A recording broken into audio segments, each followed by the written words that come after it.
This series presents information based in part on theory and conjecture. The producer's purpose is to suggest some possible explanations, but not necessarily the only ones, to the mysteries we will examine. In 1917, Tsar Nicholas and his royal family were on the brink of catastrophe. The sudden violence of the Russian Revolution stripped the Tsar of his power. The entire royal family was brutally murdered. A legend endures, however, that the Tsar's youngest daughter, Anastasia, escaped the massacre and is still alive today.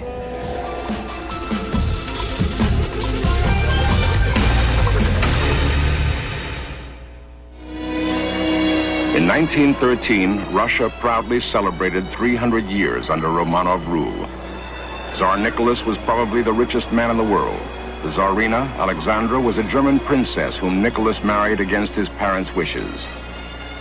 They have an ailing son, Alexei, and 4 daughters, Olga, Titania, Maria, and Anastasia. Born in 1901, Anastasia is the youngest and most exuberant of the girls. Life for the royal family was happy and carefree. Roller skating on the royal yacht was a favorite pastime for the Tsar's daughters. A continual flurry of extravagant social events kept the Tsarina happily occupied. A reluctant ruler, Tsar Nicholas found contentment in the frivolous world of family and court. He stayed completely isolated from the poverty and ferment of his land. In much of Russia, food was in short supply. Hunger, a daily reality. 85% of Russia's people were peasants. Tsar Nicholas' father, Alexander II, had freed them from serfdom, and now they wanted to own the land that they farmed. Workers were demanding higher wages and to be treated as other than slaves. Yet Tsar Nicholas remained aloof in a royal world of privilege and established order. By 1917, the disastrous war with Germany had cost Russia uncounted millions of lives. Soldiers deserted by the thousands. There were threats of revolution. In the streets of St. Petersburg, angry demonstrators demanded immediate change. Workers went on strike. Soldiers joined the people. In a desperate attempt to restore order, the Tsar's generals asked Nicholas to renounce his throne. On March 15, 1917, Tsar Nicholas abdicated. To ensure their safety, Nicholas and his family were held as prisoners. Their fate remained uncertain. Everywhere, the once sacred symbols of Tsardom were torn away. St. Petersburg became a hotbed of political struggle among several revolutionary factions. All were determined to wrest control of Russia, to create a new social order. The Bolsheviks, led by Lenin, won the ruthless battle for power when they stormed the Winter Palace. A Russian film heroically dramatized their conquest.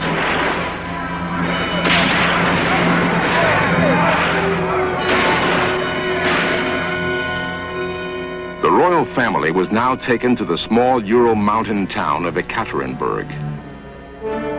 They were housed in a mansion under strict Bolshevik guard. According to history, on July 17, 1918, the entire royal family was brought to the basement of the mansion and murdered. Their bodies were then hacked apart and tossed into a mine shaft.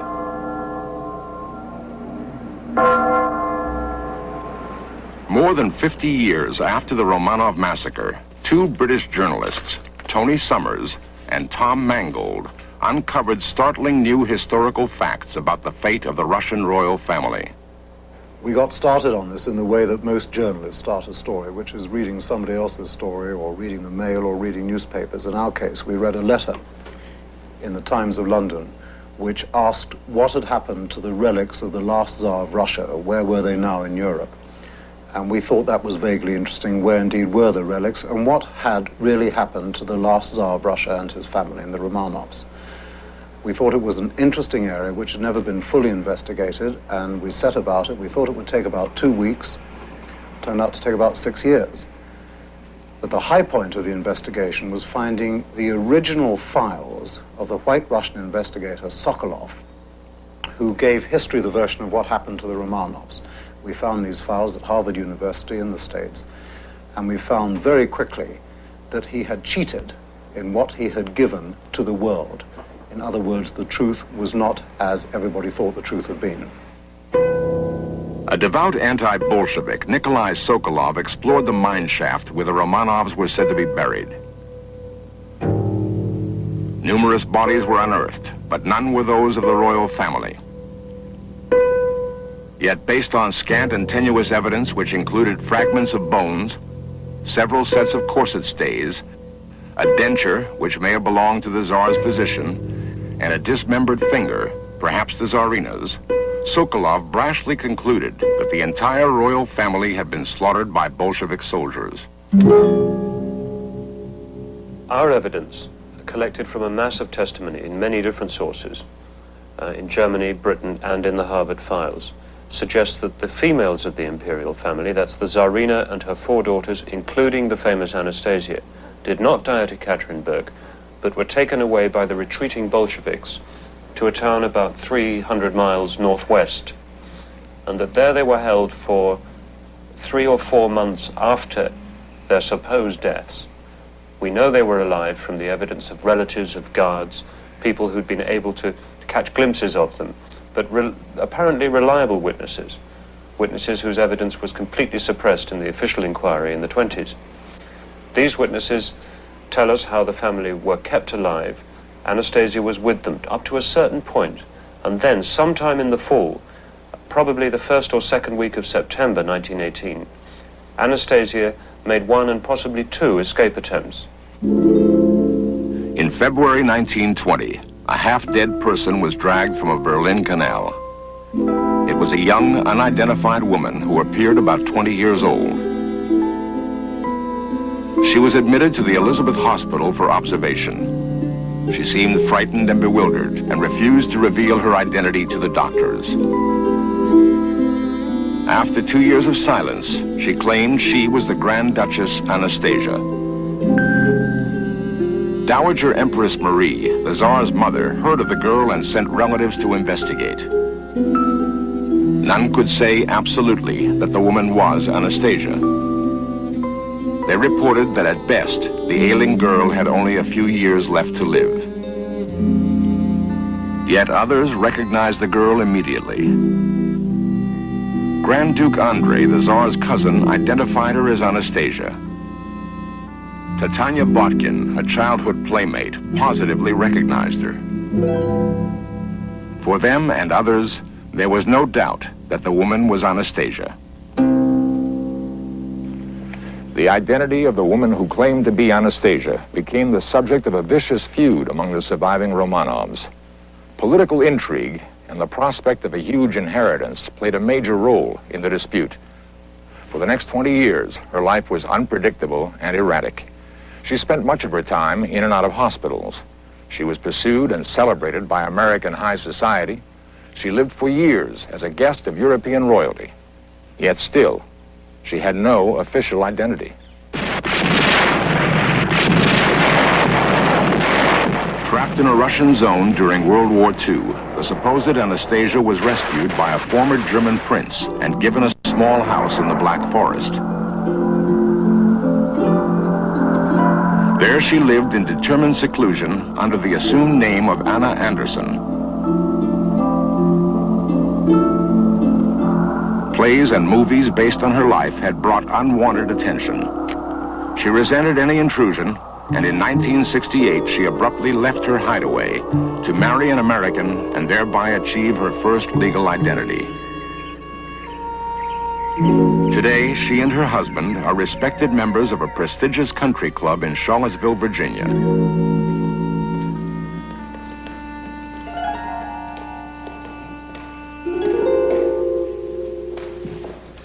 I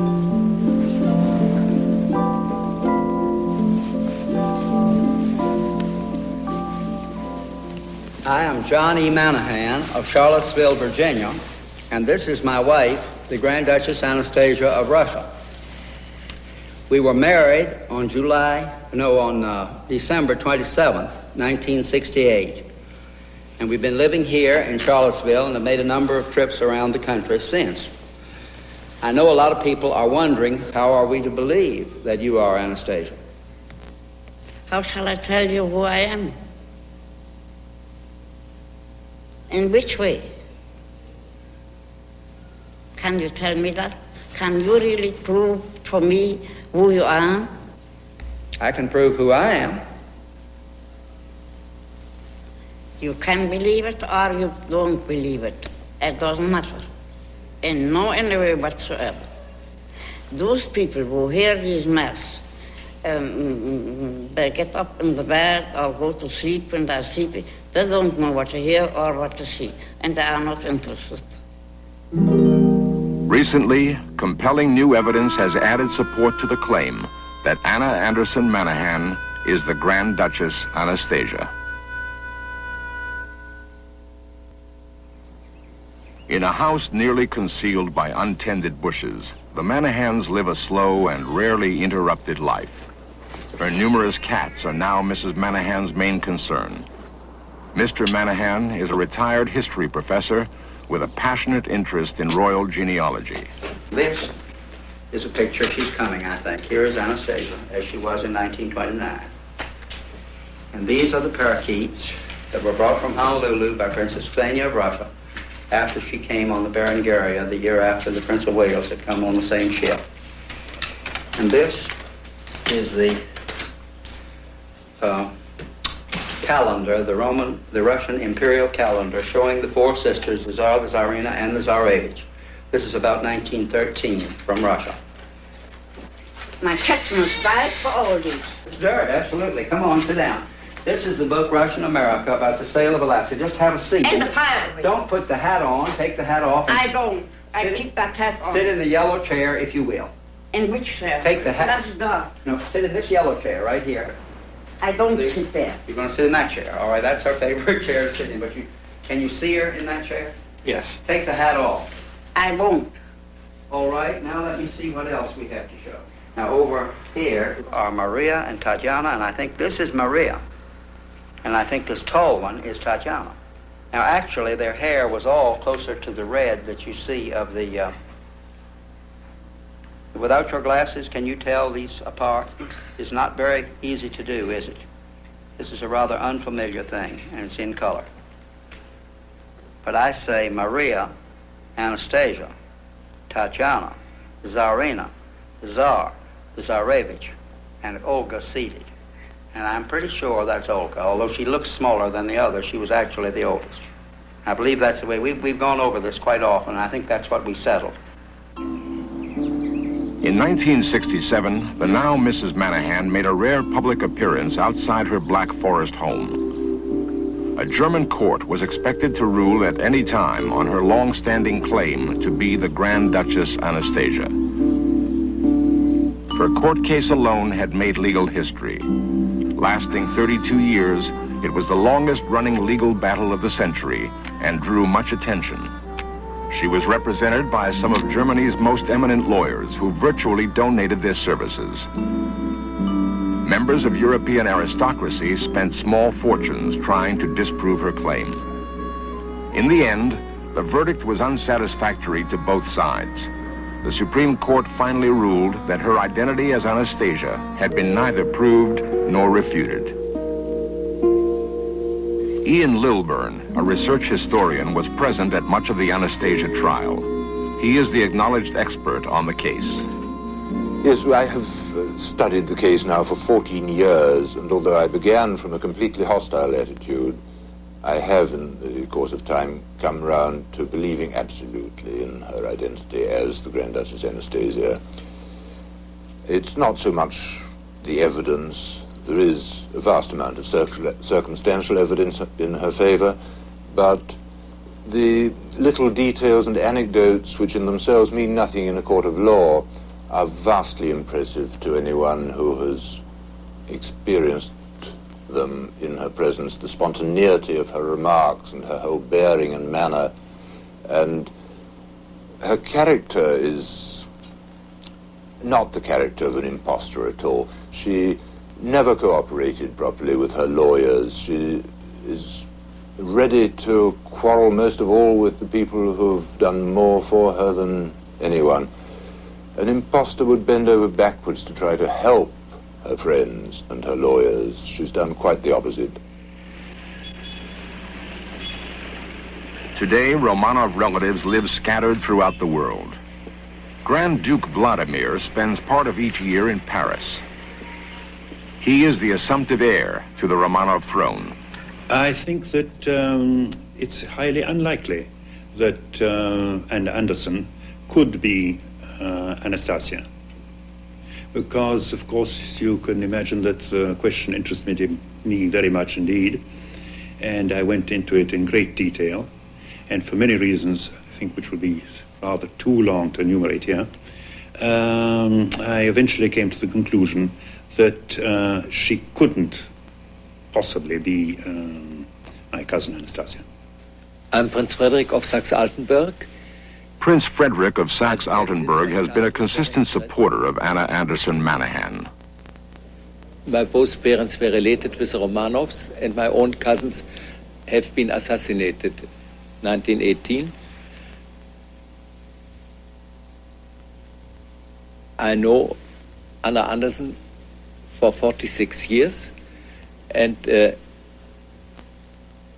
have been very often and very thoroughly with her together, and am absolutely convinced that she is a real Anastasia.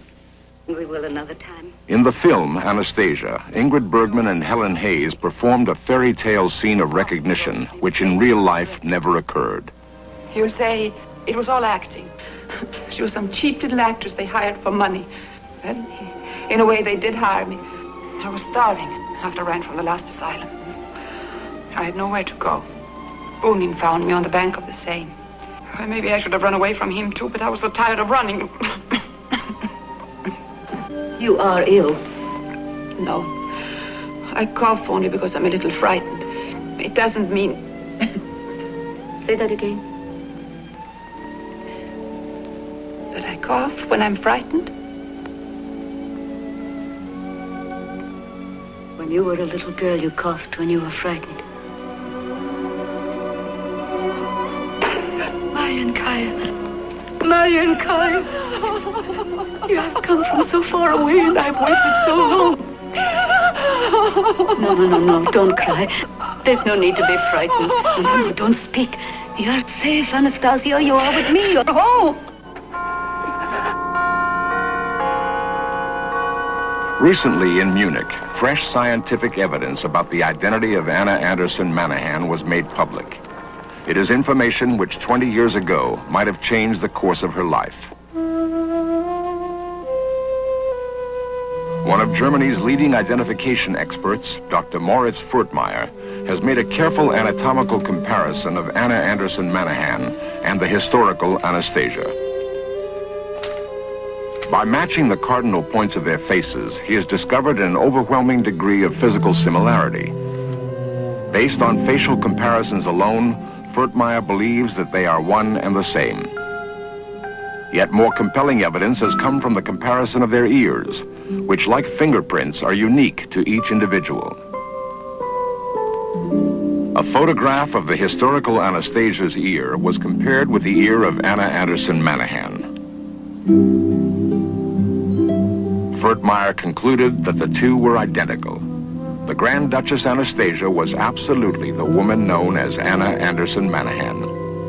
I would like to see Anastasia to live and have some reputable historians in the world say yes, they believe that this really is the last surviving daughter of the Tsar and the Tsarina. Would you like to see a happy resolution of this matter in your lifetime? I spit on them. And the fact remains with Anastasia, or Anna Anderson, or whoever the hell she is, We will never know. It is now too late. Even if she were to become and tell the full truth, supposing she's the Grand Duchess Anastasia, it could never be checked out. It is too late, and all we have is the dry evidence and the hunch, and that's all we're going to have.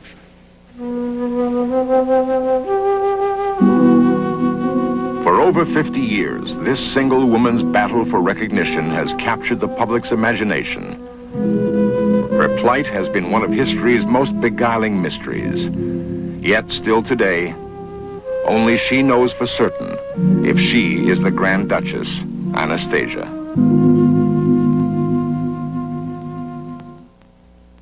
Today, for Mrs. John Manahan, the 50-year quest to establish her true identity is coming to an end.